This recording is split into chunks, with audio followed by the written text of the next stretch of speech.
Istilah pembatasan sosial berskala besar atau PSBB tak dipakai oleh pemerintah pusat untuk menggambarkan tingkat kekhawatiran atas melonjaknya kasus corona di tanah air, khususnya Jawa dan Bali saat ini. Istilah berganti rupa menjadi penerapan pembatasan kegiatan masyarakat atau PPKM. Memang, PPKM baru bergulir sepekan terakhir namun menuai kritik dari pelaku usaha. Mereka menilai kebijakan PPKM itu sangat berdampak pada kinerja keuangan perusahaan di sektor mal, hotel, dan restoran, di mana sangat bergantung pada tingkat keramaian pengunjung atau traffic. Saat PSBB Desember lalu, dengan kapasitas 50%, trafik pengunjung mal hanya 50%. Dengan mulai adanya PPKM yang membuat mal tutup jam 7 malam dan kapasitas makan di tempat atau dine-in menjadi 25%, semakin memperparah keadaan. Tidak hanya itu, kebijakan PPKM ini berdampak pada pengurangan tenaga kerja. Ketua Himpunan Penyewa Pusat Perbelanjaan Indonesia, HIPindo, Budi Harjo Idwansyah bahkan menyebutkan sekitar 275.000 tenaga kerja yang dirumahkan. Oleh karena itu, pelaku usaha meminta pemerintah menggelontorkan lebih banyak insentif di masa PPKM. Bahkan bila memungkinkan, pemberlakuan PPKM yang diberlakukan pada 11 hingga 25 Januari 2021 tidak diperpanjang kembali. Bantu untuk menurunkan biaya-biaya. Biaya-biaya itu termasuk pajak, pajak PP1, pajak daerah, pajak korporat, pajak air, pajak tanah, bangunan, pajak iklan dan sebagainya.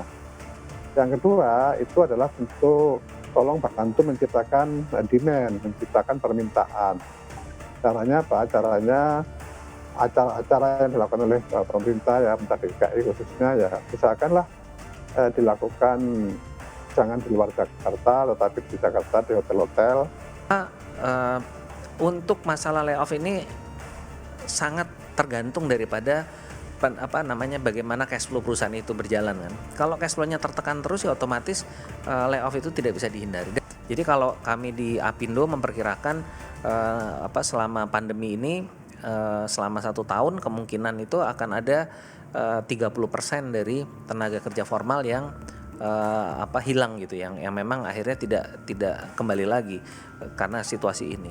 Sementara itu, pemerintah tidak bisa memastikan akan menghentikan kebijakan PPKM dalam waktu dekat di wilayah Jawa dan Bali.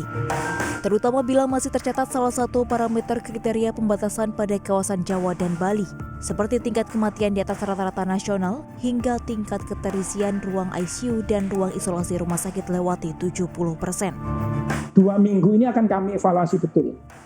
Kami hitung di 2 minggu ini, mudah-mudahan nanti semua parameter, terutama 4 parameter tadi mengalami pembaikan semuanya, sehingga nanti setelah 25 kita akan putuskan apakah kita lanjutkan atau kita mulai atur kembali untuk beberapa kegiatan masyarakat kita mulai longgarkan.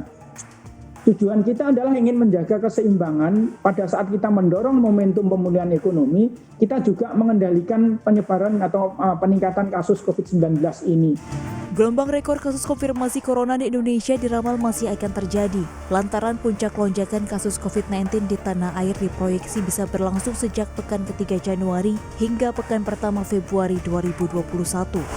Saat ini dari total 951 rumah sakit di Indonesia yang menjadi rujukan pasien COVID-19 menunjukkan keterisian yang tinggi. 11 provinsi bahkan memiliki keterisian lebih dari 60% atau ambang WHO.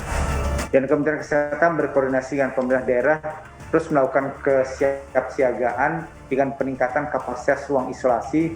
Secara eksponensial ternyata jumlah kasus yang harus dirawat itu lebih besar daripada eksponensial pertambahan bed rumah sakit. Ini harus kita antisipasi bersama, kita harus kerjakan bersama supaya nanti kita bisa melakukan langkah-langkah untuk mengantisipasi hal tersebut. Slide. Nah, strategi Kementerian Kesehatan dalam penanganan COVID di bawah rumah sakit. Corona masih akan menjadi duri dalam daging perekonomian Indonesia dan negara lain di dunia sepanjang tahun ini. Kehadiran juru selamat vaksin COVID-19 masih harus beradu cepat dan kuat dengan penyebaran virus yang kini mulai hadir dalam varian baru. Pengendalian aktivitas selama pandemi belum juga menjadi jaminan kasus terhenti, alih-alih kian menggerus ekonomi. Setidaknya, kedisiplinan masyarakat telah menerapkan protokol kesehatan yang menjadi asa mampu menahan gelombang infeksi corona. Tim Liputan CNBC Indonesia.